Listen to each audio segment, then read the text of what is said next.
Brought to you by TechnoSpark 20 series smartphones. I'm superhuman. तो ओवैसी को हम मेढक ही अगर कहें तो ओवैसी कम को नहीं मेढक होगा। बोल एकदम कहेंगे। आप क्या किए हैं सीमांचल में? गरीबी चरम सीमा पे है सर। युवाओं के लिए कुछ नहीं किया सर। यहाँ पे संसद महोदय ने 10 साल में सर सांसद मुझे लगता है पिछले ही 10 साल से संसद है सर यहाँ पे सर। बिना पैसे का कोई काम नहीं हो पाता है। भ्रष्टाचार जी, सबसे ज़्यादा भ्रष्टाचार, और ये हमारे नीतीश कुमार साहब के सरकार में सबसे ज़्यादा हुई है। चुनावी यात्रा के दौरान हम मौजूद हैं अररिया में, और अररिया का ये मौलवी टोला है। यहाँ आपको पता ही है कि अररिया में 7 मई को चुनाव होने वाले हैं, और उस सिलसिले में लोगों का क्या मत है, क्या मुद्दे हैं यहाँ पर। ख़ास तौर पर अररिया में 43% अल्पसंख्यक समुदाय के लोग रहते हैं। ये क्या सोचते हैं वोट के बारे में, क्या ये चाहते क्या हैं, इनका मुद्दा क्या है, इन सब पर बातचीत करने के लिए हमारे साथ यहाँ का स्थानीय लोग मौजूद हैं। ये बताइए कि अररिया में चूँकि एक हम ये कह सकते हैं कि सीमांचल का एक बहुत बड़ा हिस्सा है, ये मुस्लिम आबादी काफ़ी है सीमांचल में, तो इस बार के चुनाव में क्या मुद्दा है आप लोग? देखिए, ये सीमांचल अलहाज मरहूम तस्लीमुद्दीन का सरजमीन है। रेनू की पावन धरती माने जाते हैं, और यहाँ बड़े बड़े साहित्यकार इस सीमांचल में आपको मिलेंगे। यहाँ की खासियत है गंगा जमुना तहजीब, और मुझे आशा ही नहीं पूर्ण विश्वास है कि सीमांचल के धरती अररिया से आज देश दुनिया में अररिया का एक नाम है, एक पहचान है। यहाँ पर हिंदू, मुसलमान, सिख, ईसाई, हम सभी भाई मिल कर के एक मोहब्बत का पैगाम पूरे देश को देने का काम करते हैं। तो ये मतलब कहने का मतलब ये है कि इस चुनाव में ख़ास तौर पर देखें तो सीमांचल में ओवैसी भी काफ़ी सक्रिय हैं, और बाकी जो और पार्टियां हैं जैसे आरजेडी है, कांग्रेस है, जो सेकुलर अपने को पार्टी कहती है, तो यहाँ के मुसलमान क्या सोचते हैं, किसको ज़्यादा सेकुलर मानते हैं? देखिए, सेक्युलर का मतलब है कि आप सबको लेके चलिएगा। अगर सीमांचल में मुस्लिम की आबादी अगर ज़्यादा है तो आप मुस्लिम की बात कभी करते हैं, मगर सेक्युलर अगर कोई पार्टी है तो कांग्रेस, आरजेडी, जिसका नाम इंडिया गठबंधन रखा गया है। आज मुस्लिम का जो प्रभाव है, जो पार्टी को वो लाइक करता है, वो है इंडिया महागठबंधन। इसके अलावा मुस्लिम वोट इधर उधर जाने वाला नहीं। ओवैसी भी तो मुस्लिमों की बात करते हैं। देखिए, वो होता क्या है कि जब बाढ़ आता है ना, तो हर नाला जाम हो जाता है, तो मेढक ऊपर में उछलता है।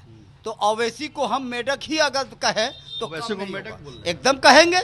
आप क्या किए हैं सीमांचल में?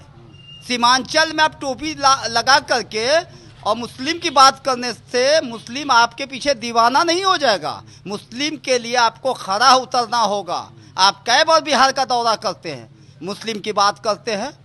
हम तो लेकिन वो वैसे ही कहते हैं कि जो तथाकथित सेकुलर पार्टियां हैं वो बरगलाती है मुस्लिमों को, कुछ करती नहीं है, वोट लेती है। मुस्लिम इतना बुर्बक नहीं है। वो आज के डेट में जो मुस्लिम है, सबसे पहले वो मतदाता है सीमांचल का, और उनको अपना सोच, अपना विचार करने का पूर्ण रूप से हक अधिकार है। वो पहचान रहे हैं। आज जनता जाग चुकी है। हम देश और संविधान की बात करते हैं। हमारा संविधान को एक तरफ जो है मिटाने का प्रयास कर रहा है, तो इंडिया गठबंधन उसको बचाने की बात कर रहा है। मुस्लिम उनके साथ है। चलिए, तो हमारे साथ एक नौजवान भी है, इनकी बात से आप कितना सहमत हैं? दूसरी बात ये है, इस चुनाव में मुद्दे क्या हैं, किस आधार पर मुस्लिम वोट डाल?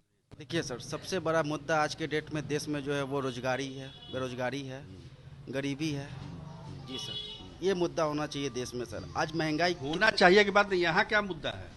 वही है सर। यहाँ पे सर एक तो मेडिकल कॉलेज नहीं है सर। युवाओं के लिए रोजगार के लिए कोई सुविधा नहीं है सर। अगर आप अररिया में प्राइवेट जॉब करने जाते हैं सर, 10 इंजीनियरिंग कॉलेज तो है नहीं है सर। अरे नहीं सर, वो प्राइवेट है सर, प्राइवेट है सर।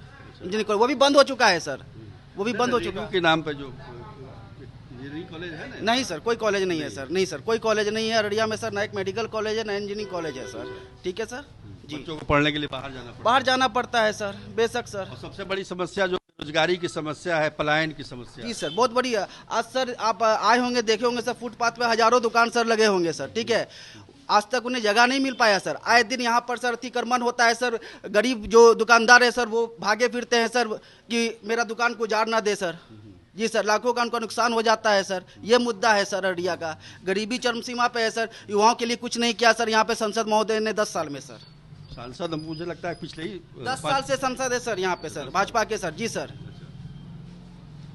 एक और सवाल मेरा ये है कि जैसे चुनाव में लोग क्या राजनीतिक दल जो हैं वो हिंदू मुसलमान करके वोटों को पोलराइज करना चाहते हैं, आप लोग कितना प्रभावित होते हैं उससे? कोई प्रभावित नहीं। हम लोग इसके भाजपा का एजेंडा में हिंदू मुसलमान, गाय गोबर, मंदिर मस्जिद, वो हमारे आस्था से जुड़ा हुआ मामला है। हम आस्था के साथ खिलवाड़ नहीं कर सकते। यहाँ के हिंदू हो, मुसलमान हो, सिख हो, ईसाई हो, हर धर्म के मानने वाले लोग, उनको क्या खाना है, उनको क्या पहनना है, ये आप तय करेंगे।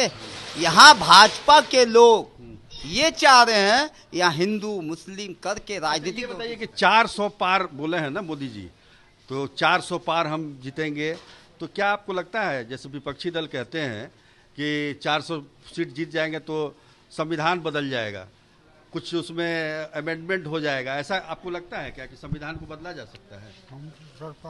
अच्छा, पान आप बताइए। नहीं, संविधान नहीं बदला जा सकता सर। संविधान नहीं बदला जा नहीं। आप बताइए, और कौन बोलेगा? संविधान बदला जा सकता है 400 सीट आने पर? बिल्कुल बदला जा सकता है। अच्छा, हमेशा करते ही रहते हैं, कुछ न कुछ बदलाव करते रहते हैं।